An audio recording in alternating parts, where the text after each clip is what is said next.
sa akyat bahay namatay, human na unay sa pagpusil patay siyang kauban atol silang pagsulod unta sa usa ka balay sa Basak Pardo, Digdakbayan sa Sugbo.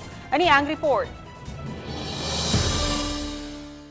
Nakapsan yun sa kinabuhi diha-diha dayon ang wa pa mailing suspek sa pagpangawat human misulod kaganinang kadlawon sa usa ka townhouse sa barangay Basak Pardo, Cebu City.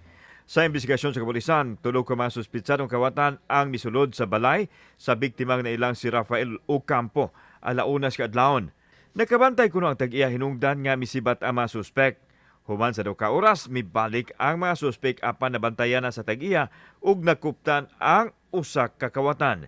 May rescue ang mga kauban ug mipusil gamit ang improvised shotgun. Tumong unta sa tag-iya sa balay apan ang kauban nga kawatan nga nakuptan sa biktima ang naigo hinungdan sa kamatayon niini.